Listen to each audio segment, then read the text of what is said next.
अस्सलाम वालेकुम दोस्तों। आज की इस वीडियो में एक लड़का बहुत ही अहम सवाल करता है कि क्या शहीद होने वाला वाकई ज़िंदा होता है या मुर्दा। तो इस्लाम की रोशनी में डॉक्टर जाकिर नाइक क्या कहते हैं, चलिए देखते डॉक्टर हैं। तो जाकिर चलिए। साहब, मैं पिंटू, मेरा प्रोफेशनल स्टूडेंट हूँ। मैं बंगाल इस्लामपुर से बिलोंग करता हूँ। तो मेरा सवाल आपसे ये है सर कि जो लोग अल्लाह के राह में शहीद हो गए वो जिंदा हैं या के मुर्दा। और सर एक बात, इस सवाल में अगर छोटी सी और भी बीच में कोई सवाल पैदा हो तो आप बुरा नहीं मानिएगा। क्या उठने वाला है वो भी मैं जानता हूँ, क्या उठने वाला है वो भी जानता हूँ मैं, क्योंकि मेरा फन है ये सवाल जवाब, मेरा फन है। मैं आपको पहली बार सुन रहा हूँ। क्या उठने वाला है वो भी जानता हूँ, इसीलिए मैं जवाब दूंगा और आपको जवाब भी मिल जाएगा उसके अंदर इंशाल्लाह। भाई साहब का सवाल है कि जो शहीद होते हैं वो जिंदा होते हैं या मुर्दे होते हैं। ये कुरान मजीद की आयत है, सूरह बकरा की सूरा नंबर 2 आयत नंबर 154। इसमें लिखा है कि जो लोग शहीद हुए वो जिंदा है।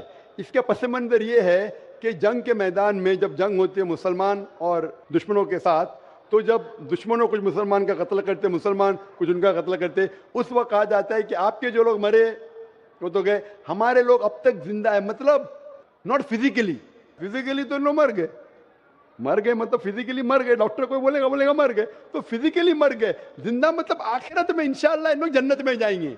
उसका मतलब ये नहीं कि फिजिकली अलाइव उनको दफनाया गया। जिंदा इंसान को दफनाना हराम है।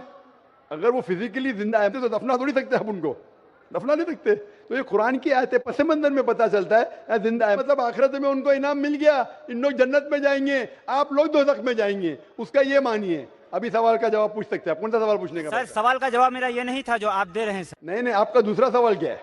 सर सवाल का जवाब मेरा अभी अधूरा लगा, आप बुरा ना माने, आप इसका पूरा जवाब दें सर। मैंने जवाब दे दिया ना, क्या मानिए बोल दिया ना। फिजिकली मर गए। सर एक मिनट सर, आपका सवाल था जो लोग शहीद हुए जिंदा है क्या मर गए फिजिकली। भाई साहब सुन रहे क्या नहीं आप बोलते उर्दू जानते, आपको जवाब ऐसा मिला कि दूसरा सवाल निकल रहा नहीं बाहर। मैं जानता हूं क्या सवाल था आपका, ये मेरा फन है। आपका सवाल था कि शहीद लोग जिंदा है क्या मर गए। कुरान की आयत है जिंदा है, फिजिकली इन लोग डेड है। शहीद मतलब शहादत देते मर जाना, तो फिजिकली डेड है लेकिन आखिरत में इंशाअल्लाह जन्नत में जाएंगे, आखिरत में जिंदा रहेंगे। ये जवाब है। तो जिंदा रहेंगे सर आखिरत में, इस दुनिया में नहीं, इस दुनिया में मर गए, तो आखिरत में जन्नत में जाएंगे। आखिरत में तुम भी जिंदा रहेंगे, मैं भी जिंदा रहूंगा। यहाँ जिंदगी मतलब इन लोग जन्नत में जाएंगे इंशाअल्लाह। क्वेश्चन करें सर? क्वेश्चन करो सर आप कह रहे हैं जिंदा रहेंगे तो क्या आखिरत में, इस दुनिया में नहीं। रिपीट करो मेरा जवाब। सर आखिरत के बारे में हम नहीं बोले, हम इस दुनिया के बारे में इस बोले दुनिया सर। में मर गए इन लोग, जो शहीद है वो मर गया। आगे बोलो। तक़ूलू लिमन युक़्तलू फी सबीलिल्लाहि अमवात वल अहयाउ वलाकिन ला तशऊरून। इसका तफसील बताइए सर हमें। अरे वही तो मैंने बोला, मैं जानता हूं आप गैर मुस्लिम हैं। सर गैर मुस्लिम हूँ सर, लेकिन मैं आप गैर मुस्लिम है कि मुसलमान? गैर मुस्लिम का नाम लेके सवाल पूछ रहे। सर मेरा नाम पिंटू दास है, बोल दिया हूँ पहले सर। बराबर आप जो कह रहे हैं, मैंने वही आयत की तशरीह दी। हवाला देखिए, आप नहीं समझे तो मैं क्या करूं?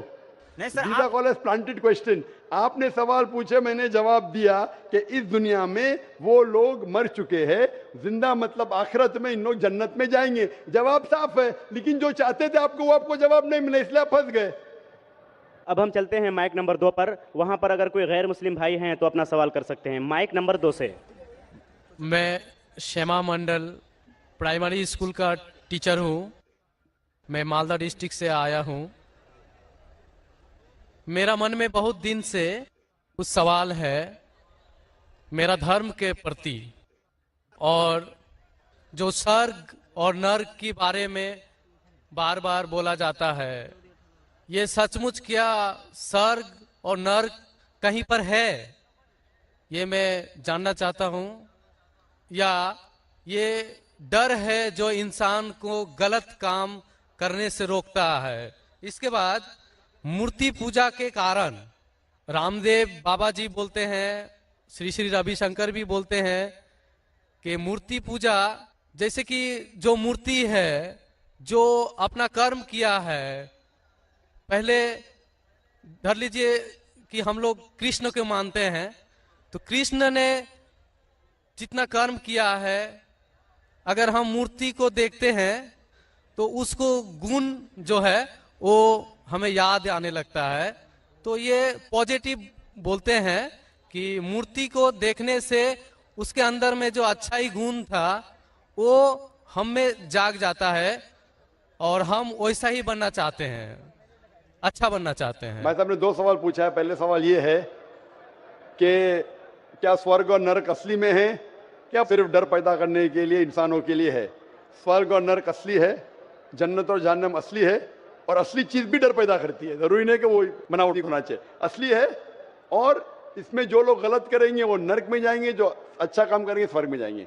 जहां तक कि दूसरा सवाल है कि रामदेव बाबा और श्री श्री रविशंकर कहते हैं कि श्री कृष्ण को जब उसकी तस्वीर को देखते हैं, मूर्ति को देखते हैं, जो अच्छे काम किए वो याद आते हैं और आप उनके जैसा बन जाते हैं। ये कह रहे श्री श्री रविशंकर और रामदेव बाबा। आप श्री श्री रविशंकर में मानेंगे या वेद में मानेंगे? वेद कहती है, यजुर्वेद चैप्टर नंबर 32 वर्ष नंबर 3, न तस्य प्रतिमा अस्ति, उस ईश्वर की प्रतिमा नहीं। लिखा है शतशतर उपनिषद में चैप्टर नंबर 4 श्लोक नंबर 19, न तस्य प्रतिमा अस्ति, उस ईश्वर की कोई प्रतिमा नहीं, कोई अक्ष नहीं, कोई फोटोग्राफ नहीं, कोई पेंटिंग नहीं, कोई पिक्चर नहीं, कोई आइडल नहीं, कोई स्टैच्यू नहीं। तो आप श्री श्री रविशंकर की बात मानेंगे या वेद की बात मानेंगे? अगर आप श्री श्री रविशंकर की बात मानते हैं और वेद की बात को छोड़ देते हैं तो आप श्री रविशंकर के चेले बनते हैं, लेकिन वेद के नहीं। मैं भी अगर कुछ कुरान के खिलाफ बात करूं तो मुझे छोड़ दीजिए। मैं हमेशा कुरान का हवाला देता हूं। कुरान अल्लाह की किताब है, तो कुरान का हवाला देके कुरान की बात करता हूं तो मानो। अगर कुरान को मैं छोड़ दूंगा तो मेरी बात भी मत मानो। जो कुरान और सही हदीस के खिलाफ बात करता है, कितना भी बड़ा आलिम हो, उसकी बात मत मानो। उसी तरीके से मैं जो बात कर रहा हूं वेद की बात कर रहा हूं। तो अगर वेद की बात टकराती है श्री श्री रविशंकर से, रामदेव बाबा से, और मेरा डिबेट हो चुका है श्री श्री रविशंकर के साथ, मेरा डिबेट श्री श्री रविशंकर के साथ हो चुका है बैंगलोर के अंदर। और वो डिबेट देखिए आप, वो डिबेट का मौजू था concept of God in Hinduism and Islam in the light of the scriptures. Means धर्म की जितनी किताबें हैं उनकी रोशनी में खुदा का क्या तस्वुर है इस्लाम और हिंदुइज्म में। और मैंने इतने हवाले दिया वेद के, हिंदू धर्म क्या कहता है। आप वो डिबेट देखिए और आप ही फैसला कीजिए कौन हक के ऊपर है। वीडियो अगर वीडियो अच्छी लगी हो तो लाइक करें, कमेंट करें, शेयर करें और सब्सक्राइब करना